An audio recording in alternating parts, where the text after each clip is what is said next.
Սիրիահայ գործարարներին չի գոհացրել կառավարության աջակցությունը, նրանք կրկին խնդրում են վարչապետին փրկել բիզնեսն ու կանխել իրենց արտագաղթը։ Սիրիական ճգնաժամից հետո Հայաստան տեղափոխված սիրիահայերը դեռ 2 ամիս առաջ էին կառավարությունից խնդրել կես տարով սառեցնել վարկերի տոկոսադրույքների մարումը։ Փողոքից հետո նրանց էր հանդիպել կառավարության կողմից սիրիահայերին արտոնյալ վարկեր տրամադրող փոքր եւ միջին ձեռնարկատիրության զարգացման ազգային կենտրոնի գործադիր տնօրեն Գեղամ Պետրոսյանը։ Ըստ գործարարների պաշտոնյան առաջարկել էր հայտ ներկայացնել քննարկելու իրենց առաջարկը։ 31 գործարարների ներկայացված հայտից անցած 2 ամսվա ընթացքում բավարարվել է ընդամենը 7-ը։ Մերժվածները կասկածի տակ են դնում կառավարության անաչառությունն այս հարցում, պնդելով, որ ներկայացված պատճառաբանությունը անհիմն է։ Մի քիչ առաջ ասեցի, չէ՞։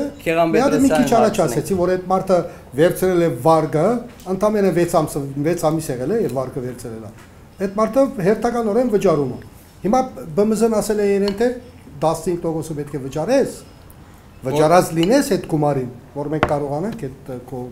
թիմունակի։ Եթե ուզում ես այդ թիմումը 6 ամիսով սարեցվի քո վարկը, դու թեր քո վարկի 15%-ը չես փակած։ Դրա համար ես քեզ չեմ բավարարել քո հայտդ ներկայաց։ Հիմնական հարցը է դե որ ԲՄԶ ազգային կենտրոնը ինչ որտեղ մենք զգում ենք մեզ հետ վարվում է իբր թշնամիապար։ Մենք թշնամիներ չենք, մենք սիրիահայեր ենք, հայրենագիցներ ենք, այս երկիրը մեր երկիրն է, օդարի երկիրը չէ, մենք եկել ենք մեր երկրի մեջ մեր երկիրը զարգացնելու համար։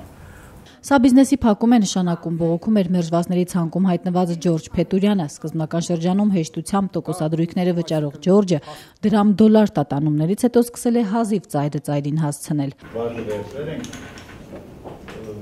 Մեզի ասեցին, որ մենք ձեզ պիտի աջակցենք, պիտի բանանենք, ինչ-որ շուկա պիտի գտնենք։ Պետական հիմնարկները, եթե իմ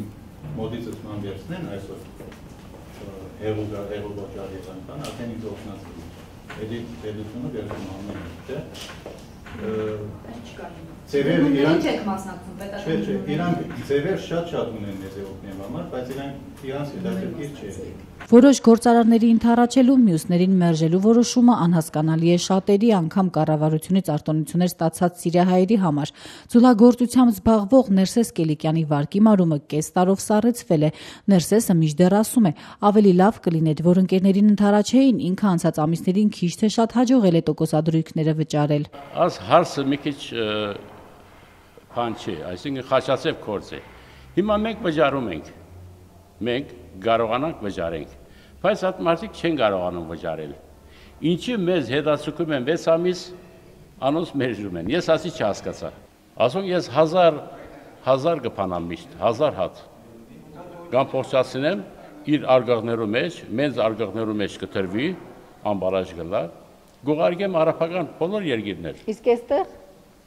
Աստեղ ուր կրղենք։ Եվ աստեղը հիմա եթե պիտի սկսի միլիոններ պետք է։ Մենք միլիոնները թողեր ենք անեղ եկել ենք աստեղ։ Ոնց նորից սկսենք նորից նոր։ Կառավարության արտոնյալ պայմաններով վարկերից օգտվող սիրիահայ գործարարները հիշեցնում են, ի սկզբանե կառավարությունը նրանց խոստացել էր ոչ միայն էժան վարկերով օգնել, այլև աջակցել շուկա գտնելու հարցում։ Մենք կարող ենք ավելի էժան գներով մեր արտադրանքը վաճառել նաև պետական կառույցներին, ասում են սիրիահայերը։ Ես ասել եմ, Գեղամ Պետրոսյանը ասել եմ, դուք մեծ կազմակերպություն եք, Թուրսը կոնտակտները, հզոր կոնտակտներ ունեք, լիքը մարդ եք ճանաչում, կազմակերպությունները, չգիտեմ, Թիֆլիսում, Եվրոպայում, ահագին մարդիկ կա, որ դուք հետևին կոնտակտի մեջ եք։ Չէ։ Փոքր եւ միջին ձեռնարկատիրության զարգացման ազգային կենտրոնից Ազատությանը փոխանցեցին, սիրիահայերի բողոքին կպատասխանեն վաղը։